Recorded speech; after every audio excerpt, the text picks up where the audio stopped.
ക്ഷണം കണ്ടാൽ മതിമറന്നു പോകും, പിന്നെ ഒന്നും നോക്കത്തില്ല. അതൊരു പരിധി വരെ ശരിയാണ്. ആണല്ലേ? ഒരു വൈദിക സ്ഥാനം എന്തായാലും ഏറ്റിട്ടുണ്ട്, പറഞ്ഞോ. ഫിറ്റ്നസ് ശ്രദ്ധിക്കുമായിരുന്നേ, പക്ഷെ നമ്മുടെ ഈ കൊറോണ ഒക്കെ വന്നു കഴിഞ്ഞതിന് പിന്നെ ജിമ്മെല്ലാം പിന്നെ അങ്ങോട്ട് എനിക്ക് തോന്നുന്നു എനിക്ക് കുറച്ച് മടി പിടിച്ചെന്ന് തോന്നുന്നു. പിന്നെ ഇപ്പൊ റീസെന്റ് ആയിട്ട് അപ്പം നമ്മളിതൊക്കെ ചെയ്യുമ്പോൾ ഋഷി സാറേ വയറൊക്കെ ചാടി തുടങ്ങി പറഞ്ഞ അവരുണ്ട്. അവരുടെ വയറൊന്നുമുള്ള എനിക്ക് വലിയ പ്രശ്നമില്ല. അപ്പോൾ അങ്ങനെ വന്നു കഴിയുമ്പോൾ ഞാനും പതുക്കെ ചെറുതായിട്ടൊക്കെ ഫിറ്റ്നസ് പിന്നെയും പതുക്കെ സ്റ്റാർട്ട് ചെയ്യാനുള്ള പരിപാടി ചെറുതായിട്ട് വീട്ടിൽ തന്നെ ചെയ്തു വരുന്നുണ്ട്. പിന്നെ ഫുഡും ഈ റൈസ് ഞാനിപ്പോൾ മാക്സിമം കട്ട് ഓഫ് ചെയ്തു. ഫേവറേറ്റ് ഫുഡ് ശരിക്കും പറഞ്ഞാൽ എനിക്ക് ബിരിയാണി ഇഷ്ടമാണ്, കുഴിമന്തി പിന്നെ പൊറോട്ട എല്ലാവരെയും പോലെ തന്നെ പൊറോട്ട ബീഫ് എല്ലാം ഭയങ്കര ഇഷ്ടമാണ്. ഓക്കെ,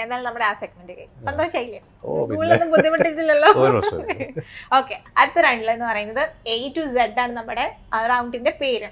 ഈ പറയുന്ന കാര്യത്തിന്റെ തുടക്കവും അവസാനവും പറയണം. അതായത് ഈ അത് ലൈഫിൽ സംഭവിച്ചിട്ടുള്ള ഏറ്റവും ആദ്യത്തെ ഏതാന്നും അവസാനം ഇപ്പൊ റീസെന്റ് ആയിട്ട് സംഭവിച്ചിട്ടുള്ള ഏതാന്നും പറയണം. ഓക്കെ, ഫസ്റ്റത്തേത് ചെല്ലപ്പേരാണ്. ചെല്ലപ്പേര് എനിക്ക് അങ്ങനെ വലിയ ചെല്ലപ്പേരൊന്നും ഇല്ലായിരുന്നു സത്യം പറഞ്ഞാല്. നല്ല പേരുണ്ടായിരുന്നു, അതായത് സ്കൂളിൽ പഠിക്കുന്ന സമയത്ത്. അല്ല, പിന്നെ ഒരെണ്ണം ഉണ്ടായത് കേട്ടോ, പെങ്ങള് വിളിക്കും. എനിക്ക് ഭയങ്കര ദേഷ്യമായിരുന്നു കേൾക്കുമ്പോളേ. എന്നാ പാപ്പി പാപ്പിച്ച ഇടയ്ക്ക് പിന്നെ ഫ്രണ്ട്സ് എല്ലാം കൂടെ എടാ പാപ്പിച്ച പിന്നെ പാപ്പിച്ചായ അങ്ങനെയൊക്കെ വിളിക്കുമായിരുന്നു. എനിക്ക് അല്ല അതല്ലോ, എനിക്ക് ഈ പേര് കേൾക്കുമ്പോഴേ ഞാനും സിസ്റ്ററും തമ്മിൽ 1 വയസ്സിന്റെ ഡിഫറൻസേ ഉള്ളൂ. ഈ പേര് കൂടെ വിളിക്കുമ്പോഴേ ഞാൻ ഇടി വെച്ച് കൊടുക്കുമായിരുന്നു നമ്മൾ പറയുന്നത്. അടുത്ത് meetup with a Bollywood star. Bollywood ബന്ധം ഉണ്ടെന്നൊക്കെ നമുക്കറിയാം. ബോളിവുഡ് ബന്ധം നമുക്ക് എന്താ ബന്ധം? മറ്റേ മാഫിയ ബന്ധത്തൊക്കെ പറയുന്നത്. ഒരു ബന്ധമില്ല ഇതുവരെ. സത്യം പറഞ്ഞ ആരെയും കാണാൻ പറ്റിയിട്ടുണ്ടോ? ആരെയും മീറ്റ് ചെയ്യാൻ പറ്റിയിട്ടില്ല. എന്നാൽ ഒരു സ്റ്റാർ മൊമെന്റ് ഓർമ്മയുള്ളത് ഏതാ ബോളിവുഡ് വിട്ടിട്ട്? സ്റ്റാർ മൊമെന്റ് എന്ന് ഓർമ്മയുള്ളത് സത്യം പറഞ്ഞാൽ ഉണ്ട്, പക്ഷെ ആ സ്റ്റാറിനെ നമ്മളെ അറിയത്തില്ലാത്തതുകൊണ്ട് മമ്മൂക്കയെ ഞാൻ കണ്ടിട്ടുണ്ട്. അവിടെ പളങ്കിന്റെ ഷൂട്ടിന്റെ തൊടുപുഴ വെച്ച് ഞാനന്ന് കുഞ്ഞായിരുന്നു, നമ്മുടെ സ്കൂൾ ടൈം ആയിരുന്നു തോന്നുന്നു. അന്ന് ഞാൻ കണ്ടിട്ടുണ്ട്. പളങ്ക് തന്നെ ഒരു വൈറ്റ് ആൻഡ് വൈറ്റ് ഒക്കെ ഇട്ട്. അപ്പോഴാണ് നമ്മള് മമ്മൂക്കയെ കാണുന്നത്. അപ്പോഴാണ് നമ്മള് അതും വൈറ്റ് ആൻഡ് വൈറ്റും കൂടെ ഇട്ടേ ഭയങ്കര സ്റ്റൈലില് ഇങ്ങനെ ഒരാള്. നമ്മളെല്ലാം അവിടെ പോയി നോക്കി ഒന്ന് കണ്ട്. ഇപ്പോഴും സത്യം പറയാം അത് കഴിഞ്ഞ് നേരിട്ട് കണ്ടെന്ന് പരിചയപ്പെടണമെന്ന് ഭയങ്കര ആഗ്രഹമുണ്ട്. നമുക്ക് മാത്രമല്ല ലാലേട്ടനെ. അതെ, നമ്മുടെ എല്ലാവരുടെയും ആഗ്രഹം പോലെ തന്നെ കാണണമെന്ന്. പിന്നെ തീർച്ചയായിട്ടും. പിന്നെ പൃഥ്വിരാജിനെ ഞാൻ കണ്ടിട്ടുണ്ട് കേട്ടോ. പൃഥ്വിരാജ് നന്ദനം ചെയ്ത സമയത്ത് അന്ന് എൻ്റെ അങ്കിളിന്റെ വീട് ഇവിടെ കടവന്തര, എൻ്റെ തൊട്ടടുത്താണ് ഇന്ദ്രജിത്തിന്റെ വൈഫ് ഹൗസ്. അപ്പൊ അവിടെ പൃഥ്വിരാജ് വന്ന് ഞാൻ നന്ദനം, അപ്പൊ ഞാൻ ഇത് മറ്റേ പുള്ളിയല്ലേ എന്ന് ഞാൻ ആലോചിച്ചതിനും പുള്ളി കയറിപ്പോയി. അങ്ങനെ പക്ഷെ ഒരു അഭ്യൂഹം ഇങ്ങനെ പോകുന്നുണ്ട്, ബോളിവുഡ് സ്റ്റാർസ് ഒക്കെ ആയിട്ട് ഭയങ്കര കമ്പനിയാണ്. ഇങ്ങനെ ഒരു എനിക്ക് തോന്നുന്നു ഈ ലുക്കും കാര്യങ്ങളൊക്കെ വെച്ചിട്ടായിരിക്കും. ചുമ്മാ ഏത് ബോളിവുഡ് ഒരു ബന്ധമില്ല. അടുത്തത് ഇച്ചിരി പാടാണ് ചോദിക്കാൻ, എന്നാലും പ്രൊഡ്യൂസറുടെ ആഗ്രഹപ്രകാരം ഞാൻ ചോദിക്കാണ്. പ്രണയ നഷ്ടങ്ങളൊക്കെ ഉണ്ടായിരുന്നു. ആദ്യത്തെ പ്രണയം തന്നെ പൊട്ടിപ്പോയി. അത് അങ്ങനെ തന്നെയാണല്ലോ. അത് ഭയങ്കര ഇഷ്ടം, എനിക്ക് ഭയങ്കര ഇഷ്ടമുള്ള ഒരു പെണ്ണുണ്ടായിരുന്നു. അത് ഞാൻ നമ്മൾ കോളേജ് പിടിച്ചപ്പോ ഞാൻ അമ്മയോടൊക്കെ പറയുന്നത് ഇത് കണ്ടോ എനിക്ക് ഭയങ്കര ഇഷ്ടമാണ്. അപ്പൊ അമ്മ ഇതൊക്കെ പറഞ്ഞു. പക്ഷെ അത് നടന്നില്ല. കാരണം ബേസിക്കലി ഞാൻ ഈ പുള്ളിക്കാരിയെ കാണാൻ ചെല്ലുമ്പോഴത്തേനും എൻ്റെ ക്ലാസ്സിലെ എല്ലാ ഫ്രണ്ട്സ് കംപ്ലീറ്റ് പുറകെ കാണും. അപ്പൊ ഇവരെ കണ്ട് പേടിച്ച് പുള്ളിക്കാരി ഓടും. ബേസിക്കലി പിന്നെ വന്നു എന്നെ കാണുമ്പോഴേ പുള്ളിക്കാരി ഓടുന്ന ലെവലിലേക്കായിരുന്നു. അങ്ങനെ പിന്നെ അത് കഴിഞ്ഞും കണ്ടിട്ടുണ്ട്. അത് കഴിഞ്ഞ് സീരിയസ് ആയിട്ടൊക്കെ ടോക്സ് ഒക്കെ നടന്നിട്ടുണ്ട്. പക്ഷെ പോയി. ഭാര്യയോട് മാത്രം. ഇനിയിപ്പോ അതെ ആവശ്യത്തിനുള്ള പ്രണയം അത് മതി. അതെ, ഇപ്പൊ പ്രണയത്തെക്കാളും കൂടുതൽ നമ്മളെ ലക്ഷ്യങ്ങളിലേക്കും ഫാമിലി മാത്രമല്ല. പിന്നെ എനിക്ക് ഇപ്പം എന്റെ ഏറ്റവും വലിയൊരു ലക്ഷ്യം എന്ന് പറഞ്ഞാൽ ഞാൻ പറഞ്ഞല്ലോ, ഫിലിം നല്ല ഫിലിം നല്ല ക്യാരക്ടേഴ്സ് ചെയ്യണമെന്ന്. അതാണ് എന്റെ മെയിൻ ഫോക്കസ്. ഇനി സ്വന്തമായി തള്ളി മറിച്ചിട്ടുള്ളത്? ഇപ്പൊ തള്ളി മറിച്ചല്ല, ഇപ്പത്തെ ജെന്യൂനായിട്ട് പറഞ്ഞത്. തള്ളി മറിച്ചിട്ടുള്ള ഏതാ? സിറ്റുവേഷൻ ഡിമാൻഡ് ചെയ്തപ്പോ തള്ളി മറിക്കേണ്ടി വന്നു അങ്ങനത്തെ? അല്ല, നമ്മള് ഫ്രണ്ട്സിന്റെ എന്തായാലും അമ്മമാര് ഇടയ്ക്ക് തള്ളി മറിച്ചത് സത്യം പറഞ്ഞാൽ ഞാൻ അങ്ങനെ വരെ തള്ളുന്ന ആളല്ല, അങ്ങനെ അറിയാവുന്നവർക്ക് അറിയാം. പക്ഷെ ഈ ഫ്രണ്ട്സ് ഒക്കെ ഇടയ്ക്ക് ചൊറിയാൻ വേണ്ടി നമ്മുടെ ഫ്രണ്ട്സ് ഗ്രൂപ്പിൽ പറയും സീരിയൽ ആക്ടർ, അപ്പൊ നിനക്ക് വേറെ പണിയില്ല, സീരിയൽ അവിടെ ജോലികൾ ഇവിടെ സീരിയൽ. അപ്പൊ ഞാൻ അപ്പോഴും മറ്റേ തള്ള, എടാ നിന്നെയൊക്കെ എത്ര പേരറിയും, എടാ ഒന്നുമില്ല എന്റെ പേര് ഗൂഗിളിൽ തപ്പി എന്റെ പേരുണ്ട്, നീയൊക്കെ ഇത്ര വലിയ കമ്പനിയിലെ മാനേജർ നിന്നെയൊക്കെ ആരറിയാം.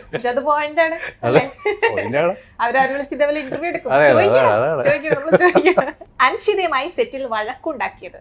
സെറ്റില് അങ്ങനെ വഴക്കൊന്നും ഉണ്ടായിട്ടില്ല, അല്ലാതെ തല്ലൊക്കെ കൂടിയിട്ടുണ്ട്, അല്ലാതെ അടിക്കുണ്ടായിട്ടുണ്ട്.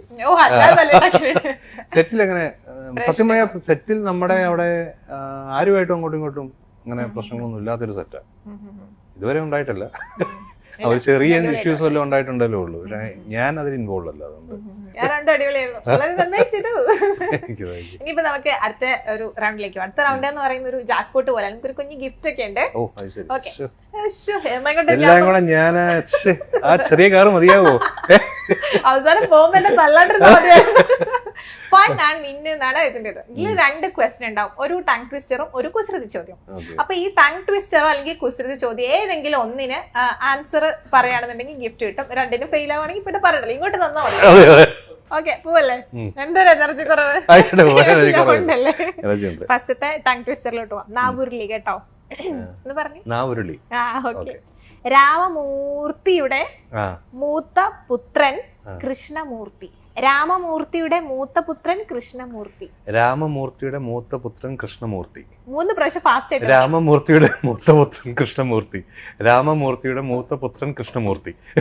രാമമൂർത്തിയുടെ മൂത്ത പുത്രൻ കൃഷ്ണമൂർത്തി. ഞാനേ ഇത് തെറ്റിച്ചാണ് പറഞ്ഞോണ്ട്. ക്വസ്റ്റ്യൻ ഇതാണ്, ഒരു ബക്കറ്റിൽ നിറയെ വെള്ളമുണ്ട്, ആ ബക്കറ്റിൽ 3 ഹോൾസ് ഉണ്ട്, ആൻഡ് എന്നിട്ടും ഒരു തുള്ളി വെള്ളം പോലും പോയിട്ടില്ല. അതിന്റെ റീസൺ എന്താണ്? ഒരു ബക്കറ്റ് സങ്കല്പിച്ചാൽ നിറയെ വെള്ളമുണ്ട്, നിറയെ, അതിന്ന് ഒരു തുള്ളി പോലും പുറത്തു പോയിട്ടില്ല. ഹോൾസ് അടഞ്ഞിട്ടില്ലല്ലോ, ഹോൾസ് തുറന്നു തന്നെയാണ് ഇരിക്കുന്നത്. അതിൽ കൂടെ വെള്ളം വേണമെങ്കിൽ പോവാതിരിക്കുന്നുണ്ട്, പക്ഷെ ഒറ്റ തുള്ളി പോലും പോയിട്ടില്ല ആ ബക്കറ്റിന്. ആ സെയിം ബക്കറ്റിന്റെ വെള്ളത്തിന്റെ മുകളിലാണോ തുറന്നേക്കുന്നത്? വെള്ളത്തിന്റെ ലെവലിന് മുകളിൽ അല്ല, നിറയേന്നാ പറഞ്ഞത്. നിറയെ ഞാൻ ആദ്യം കണ്ടുപിടിക്കും ഈ ആൻസർ എന്ന് പറഞ്ഞിട്ട് വന്ന് മേലത്ത് ചിലപ്പോ തെറ്റിക്കും പറഞ്ഞു, ഇപ്പൊ നേരെ തിരിച്ചായി. ആ ബക്കറ്റിന്റെ ഹോൾസ് അതിന്റെ പിടിയില്ലായിരുന്നു. എന്റെ പൊന്നെ, അതൊന്നും അല്ല കേട്ടോ, അത്രയും ചിന്തിക്കണല്ലേ. ഇവിടെ പോയാൽ മതി. ഓക്കെ, ഞാൻ തോറ്റു. ഒന്നും കൂടി ഞാൻ സ്ട്രെസ് ചെയ്ത് പറയാം, അപ്പൊ എന്തായാലും കിട്ടും. എന്തായാലും തോറ്റ് സമ്മതിച്ചല്ലോ. ഒരു ബക്കറ്റിൽ നിറയെ വെള്ളമുണ്ട്. വെള്ളമുണ്ട്, അത് ശരി. ശരി, അതാണ് ഞാൻ സ്ട്രെസ് ചെയ്ത വെള്ളം. ദൈവമേ, ഇത് മറ്റേ നമ്മുടെ ജയറാമേട്ടൻ പറയുന്ന പോലെ മറ്റേ ഇതിന്റെ പരസ്യം പോലെ രാംരാജ്, നമ്മുടെ അഭിമാനമുണ്ട്, ആ മുണ്ടായിരുന്നു ഈ മുണ്ട്. പക്ഷെ എന്തായാലും ആള് ഫസ്റ്റത്തെ ടങ് ട്വിസ്റ്റർ ശരിയാക്കിയതുകൊണ്ട് സമ്മാനമുണ്ട്. ലോറി വിളിക്കണോ? ലോറിയില്ല, തെറി വിളിക്കും, എനിക്ക് പറയാനുള്ളത്. എന്തായാലും വിളിക്കും. ഇതെന്നാ പൊറോട്ട ബീഫ് വേണോ? അതെ, സർപ്രൈസ് പൊറോട്ട തുറന്നോക്കി. റഷി സാറിനൊക്കെ ഇഷ്ടമുള്ളൊരു സാധനം. അതെ, സൂപ്പർ. കിട്ടി. ഗിഫ്റ്റ് ഇഷ്ടപ്പെട്ടു. മുറുക്കിനോട് എന്തെങ്കിലും ടച്ചിങ് ആയിട്ട് യൂസ് ചെയ്യാം. ഓക്കെ, ഫേവറേറ്റ് ബ്രാൻഡ് അങ്ങനെയൊന്നുമില്ല, വിസ്കിയാണ് ഇഷ്ടം. അപ്പൊ എന്തായാലും അടിപൊളിയായിരുന്നു. ഗിഫ്റ്റ് ഒക്കെ ഇഷ്ടപ്പെട്ടില്ല. പിന്നെ ഞങ്ങൾ കഴിഞ്ഞ പ്രാവശ്യം കടലമുട്ടായി കൊടുത്തു, എന്തായാലും അതിനേക്കാളും ഞങ്ങൾ അതുകൊണ്ട് പ്രശ്നമില്ല. അടുത്ത ഫൺ അൺലിമിറ്റഡിന്റെ ലാസ്റ്റ് റൗണ്ട് ആണ്. ഈ റൗണ്ടിന് ഒരു പ്രത്യേകതയുണ്ട്, ഇത് കോൾ ഓൺ ഡിമാൻഡ്. ഓക്കെ, എല്ലാ കഥയിലും നായകന്മാർക്ക് നല്ല ശക്തരായ വില്ലന്മാരുണ്ടാകുമല്ലോ. ദാ ഇവിടെ ബിബിൻ ചേട്ടന്റെ ഒരു വില്ലൻ വന്നിട്ടുണ്ട്.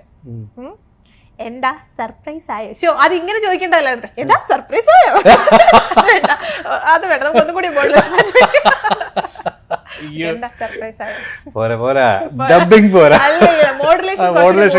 അതാ ഫ്ലോയിൽ പോയി പങ്ക് പോയതാ. ആള് നേരിട്ടല്ല സംസാരിക്കുന്നത്, ഒരു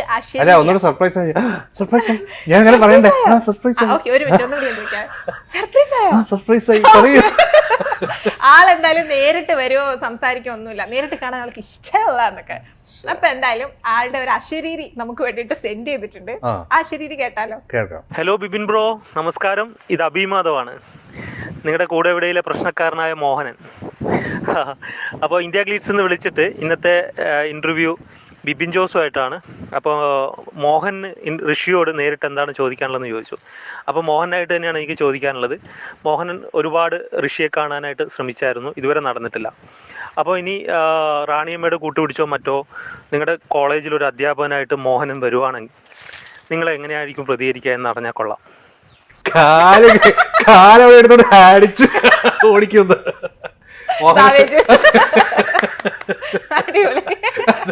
ബംഗാളി കോളേജിന്റെ കോമ്പൗണ്ട് കണ്ടാൽ അല്ലെ ഉള്ളവരെ തന്നെ സഹിക്കാൻ പറ്റാതിരുന്നത്.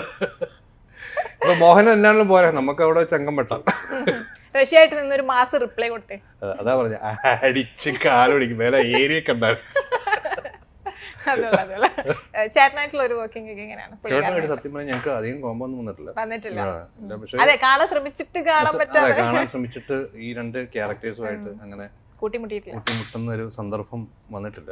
അതായത് നമ്മള് വേറെ സീൻസ് ഓർക്കുന്നു, എനിക്കും വേറെ സീൻസ് അവിടെ വെച്ച് നമ്മൾ കണ്ടിട്ടുണ്ട്, പരിചയപ്പെട്ടിട്ടുണ്ട്. അങ്ങനെ ഞങ്ങൾ തമ്മിൽ ഇതുവരെ കോർത്തിട്ടില്ല, കോർക്കാൻ വേണ്ടി അതെ, ഇപ്പൊ വോയിസിലൂടെ ആണെന്നുണ്ടെങ്കിലും നടന്നല്ലോ.